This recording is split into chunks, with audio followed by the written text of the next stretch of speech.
Welcome to Compound Insights. I'm Rob Rowan, your host. This is a podcast by CFA Society New York. Today we're talking with two people about some changes that are happening in the cannabis industry. And this one conversation might be a little different than the ones you're used to because we're going to be talking less about legislation and more about accounting and finance, which you all learn in levels 1 and 2. First up, Gil Christie. Gil is head of investor education and enterprise solutions at Greenflower Media, the world's largest source of cannabis-related education. Gil is also an investor, most recently in Tuatara Capital, one of the world's largest sector-focused private equity firms in the cannabis industry, and he is the co-founder of Oxford Vapors. Gil was the co-founder and former CEO of Seven City Learning Group, and by the time the Seven City was sold to my previous firm, Fitch Ratings, it became one of the largely privately held ed tech companies in the world. On this podcast, we're also going to have an interesting perspective from the CFA, Bob Wazorek. He is founder of the Training and Consulting and Consortium and the Expert Network. Bob began his career at Chase, where he went through both their analyst and associate training programs. And Bob also gained credit and lending experience at West LB. So, Gil, as you are an investor in one of the major companies in this area, what do you think about the current state of the industry? Well, obviously, I start from the basis that this is a very exciting opportunity. So, when we look at what's going on, particularly in the private market, we're looking at exponential growth, both in the cannabis industry and also in the hemp CBD industry. Mhm. So, the growth is parabolic. That initially was my in to why I was interested in Okay. this market because of the investment opportunity. So the state of the private industry is full steam ahead. Mhm. There is huge growth, huge potential, a massive explosion of new products and services that are growing around this industry, which isn't necessarily reflected in the public market. Right. So the public market seems to be quite confused, conflating certain issues to do with vaping and cannabis, Mhm. recreation with medicinal. Right. So leaving that aside and focusing on the private market, we're seeing lots of growth. We're seeing potential of not only new states, but new countries legalizing Mhm. over the coming years. And in fact, with a few of my contemporaries, we firmly believe that 2020 is the age that legal cannabis, or is the year that legal cannabis comes of age. So we feel that there's going to be lots of ballot measures, if they're not done through the political process, coming up in 2020 from New York, New Jersey, and beyond, and that will change the landscape of what we currently see as a legal cannabis market because it opens up the entire East Coast. Mhm. The use and consumption of cannabis related products in New York dwarfs, obviously, we're talking about the black market here, but dwarfs any other city around the world, including Pakistan, including India. And so once we have just a fraction of that being able to be legally consumed and bought, we see that as a huge opening for the legal cannabis market. Okay, so let me unpack a few things Yeah. there because you said quite a few things. So Mhm. I was keenly interested in one thing. You talked about the different parts of this marketplace. Mhm. Have you and other investors you talked to broken it down into subsectors, if you will? And what are those? The way to start your analytical framework is to look at the sectors. Right. So we start off with the agricultural business and agricultural technology. Hmm. That is what most people think of when they think of the burgeoning cannabis industry. Okay. And that's certainly one sector. And when you look at the supply chain, you've got the production, the agriculture, then the production, the processing, which ends the product, and then the product ends up in some form of dispensary. Right. And that's what most people think of. But there are a lot of other sectors that are sometimes forgotten with respect to what is on the table when we're looking at the cannabis industry. What sectors are we looking at? So, for example, we're thinking of a huge growth area is in transport, for instance. Okay. Right now, very few transportation companies have the ability to carry the different products, certainly across state lines, at the very least. And so that is a big potential where we see a lot of growth. As we do ancillary services such as technology. Mm-hmm. So we see a lot of technology coming into training, education, tracking what we call from seed to sale. Okay. So there is an audit trail. So there's a whole load of technology issues. And really importantly, the thing that really excites me as an investor are the medicinal applications. So we're seeing a huge growth in what is called biosynthetic cannabinoid production. And that's different from synthetic. The synthetic productions either have a bad name Mm-hmm. because they're sold illegally on the street, Right. or they are the creations of drugs that are approved by the FDA Right. that contain THC or CBD, drugs like Epidiolex or Marinol, which contain synthetic versions of the cannabinoid that is produced by the plant. But biosynthesis is where it really is at, because biosynthesis doesn't create a compound that looks and smells and feels like the natural product. It mass produces the product Right. by using organic solutions and organic compounds to grow the cannabinoid. So what we see is companies now creating these compounds using organic material to be able to produce the cannabinoids at large scale, that farmers and productions can't do that, and then licensing that technology to pharmaceutical companies and drug manufacturers for their own uses. Okay. So is the growth of a portion of a sector like that similar to other biotech growth? I realize that biotech growth means a lot of different things also, but is it? It's a biotech. I agree. It's a Those biotech. growth rates around that type of rate? It's around that type of style. Yes, exactly. One of the differences, of course, is that what is restricting, what the key difference is the restriction of research that we have access to using federal funds. Right. So there's a lot of private research that goes on, a lot of research that we have to rely on in other countries. Now, that's not a problem because some of the pioneers, some great research for many years have been coming out of Israel, and Right. the Technion Institute in particular. So they have done some really deep dive research that has been coming out, and that is obviously being very useful to the industry. But doing research in this country on production that is made in this country is difficult under the current regulatory regime. So that is definitely a barrier to entry and a hurdle that we have to overcome. Okay. Now on to the other subsectors. What do you reckon is a reasonable growth rate for the transportation subsector you mentioned earlier? So much, and Bob might be able to speak Yeah. about the risk premiums here that you got to put on. Right, Bob's the CFA in the room here. Yeah. Well, I mean, I'll go. No, go on. Yeah, I mean, just talking about risk premiums, it's hard to imagine because we're talking about, sort of a trucking or shipping industry that doesn't exist as it is today. So then we got to sort of think about when that exists, come up with some sort of cash flows, and then discount them. It's interesting if you're looking about the sort of the risk premium that you might apply to different things.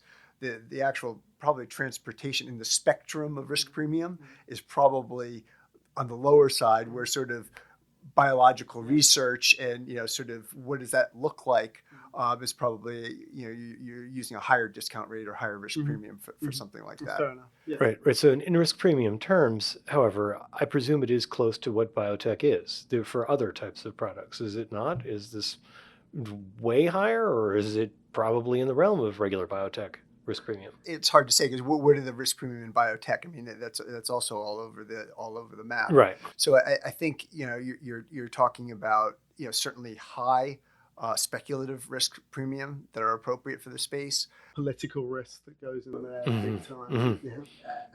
Absolutely, and that becomes even sort of harder to discount because Sure. not sure that could be very digital in terms of its outcome opposed to a discovery process.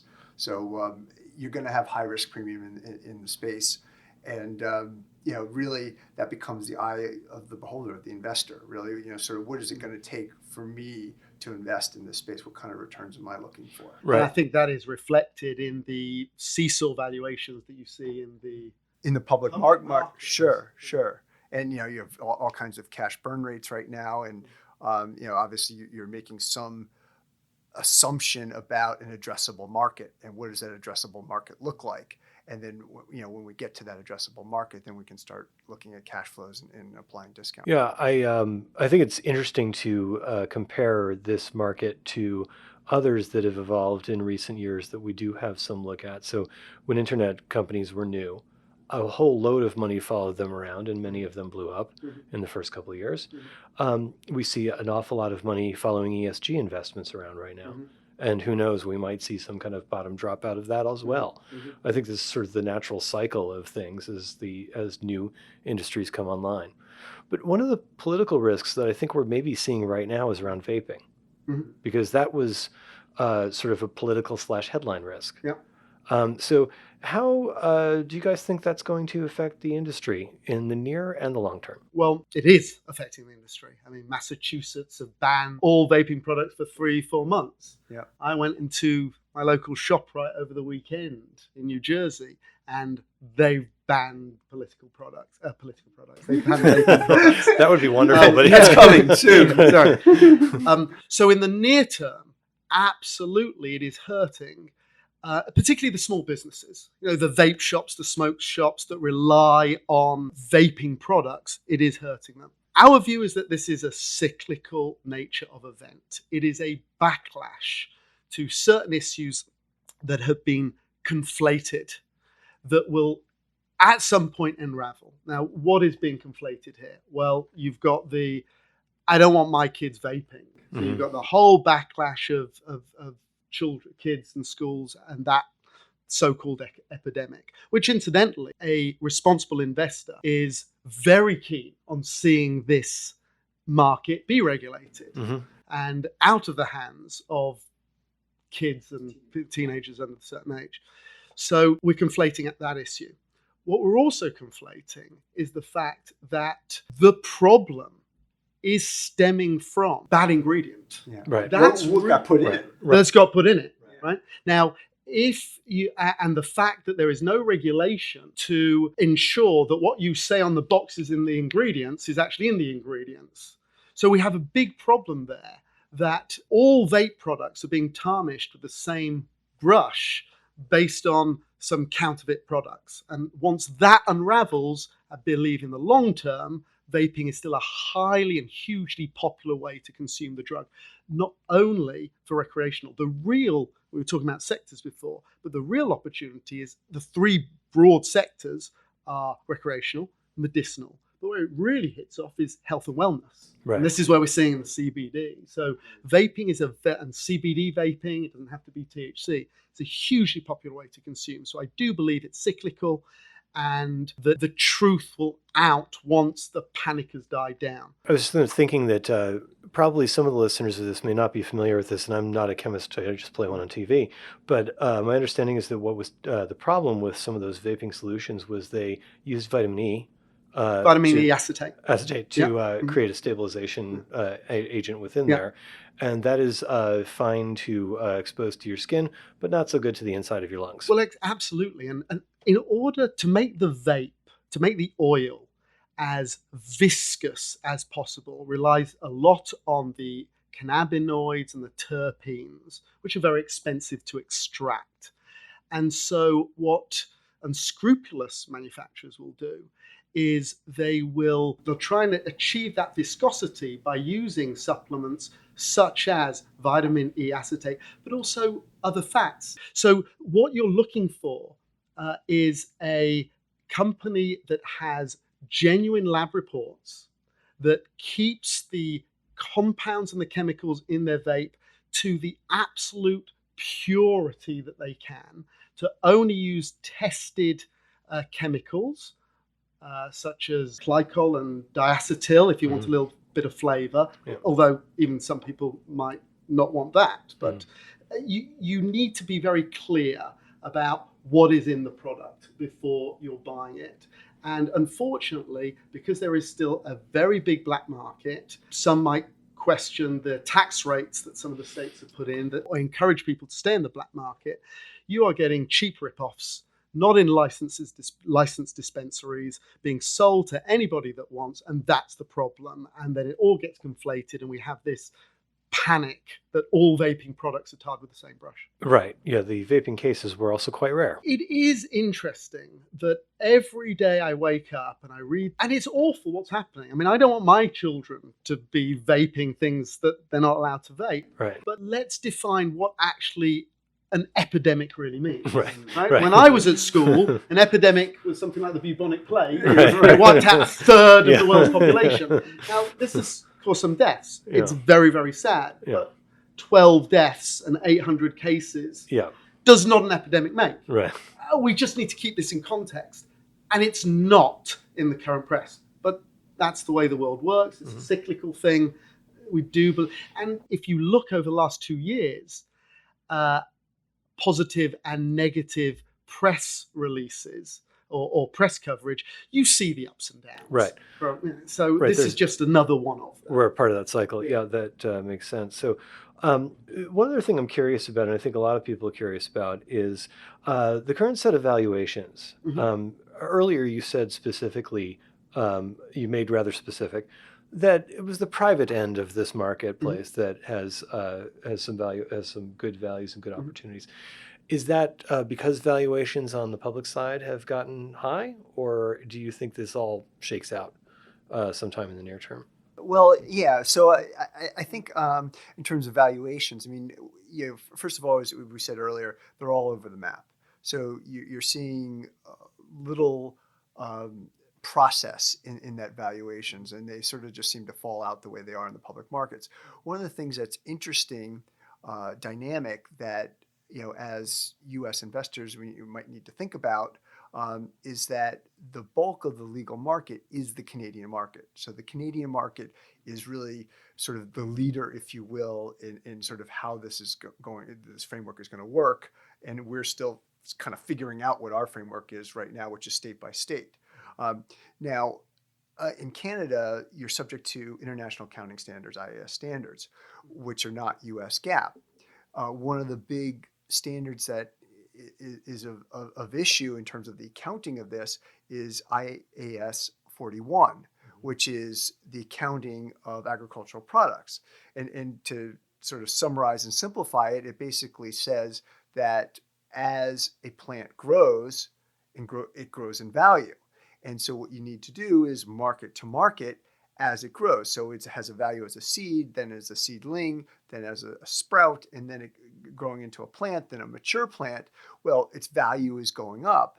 And so you need to market at a theoretical sale price, less the cost of selling it. Okay. And so one of the real valuation challenges that we face in the public marketplace is that Canada is our leader, and now there's a lot of subjectivity to what you say your plant's worth to what I say my plant's worth. Right. And because maybe I have better seeds, they have better yields, I've got better growing conditions. It's a lot of subjectivity. So it's very difficult for an investor to apprise what assumptions are being made when I'm looking at a set of financial statements under IAS 41. And then what's also interesting is you have IAS 16, which is for bearer plants, which is totally different. Okay, so that's like a fruit-bearing tree. Right. And so the tree gets treated one way, and then the fruit gets treated another way. And so that adds some complexity to the valuation, and really based on the subjectivity of the assumptions that go into it. As this market matures a little bit more, we'll start to get a sense of management teams' styles and approach to making assumptions.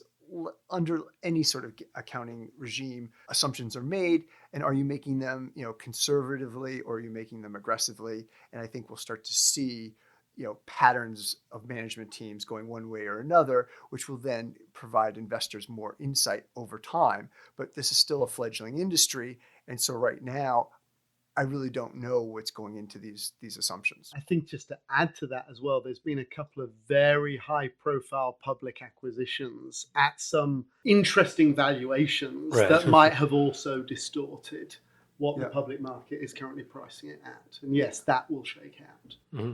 Well, it does sound really interesting also because what I know, putting my investor hat on, is that type of uncertainty and that lack of transparency often creates opportunities. Mm-hmm. So right. I think it will be really interesting to watch this evolve, and thank both of you for being here. Great. Well, thank you, Rob. Thanks, Rob. Really enjoyed it. Thank you. Appreciate it. I hope you enjoyed our podcast. If you have not yet, please subscribe at the podcast app of your choice. Also, please visit us on the web at cfany.org.